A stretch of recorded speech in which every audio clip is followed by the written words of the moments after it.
Hi friends, happy pongal అందరికీ. పొంగల్ అంటే fulfil అవ్వాలంటే ఎటు ఉండాలి? పిండి వంటలు. ఆ పిండి వంటలు చేయడానికని త్వరగా లేసారనమాట.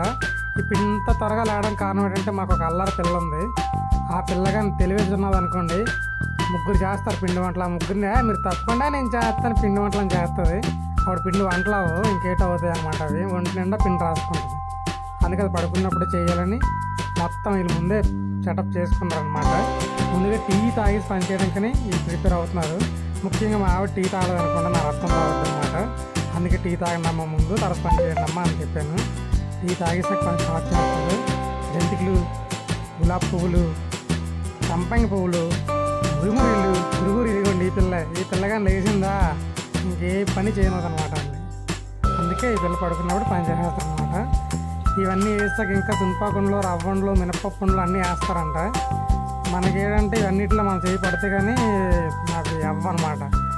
అందుకే నేను కూడా హెల్ప్ చేయాలి కదా, నేనే హెల్ప్ చేస్తాను వీళ్ళకి అందరికీ. నా హెల్ప్ లేకపోతే ఏ పని చేయలేరు. ముఖ్యంగా నేనే మెయిన్ అనమాట. ఏది తినాలన్నా చేయాలన్నా టేస్ట్ చూడాలని మనమే కదా ముందు. టేస్ట్ చూడడం చాలా పెద్ద పని. అన్నింటికంటే పెద్ద పని ఏంటంటే టేస్ట్ చూడాలి. అందుకు టేస్ట్ చూడడం మన పని. అయితే చాలా బాగా వచ్చాయి, క్రిస్పీగా బాగున్నాయి అనమాట. టేస్ట్ అయితే చూసాను. బ్రష్ చేయకుండా తినలేదు అనుకోకండి, బ్రష్ చేసే తిన్నాను. చాలా బాగా వచ్చాయి జంతికలు అవి. ఓకే ఫ్రెండ్స్, అయితే సరే ఇంకా హెల్ప్ చేయాలి కదా, చిన్న పాపం కూడా లేచిపోతుంది, అది చూసుకుంటాం. సరే friends, bye bye. Okay, happy Pongal again, bye.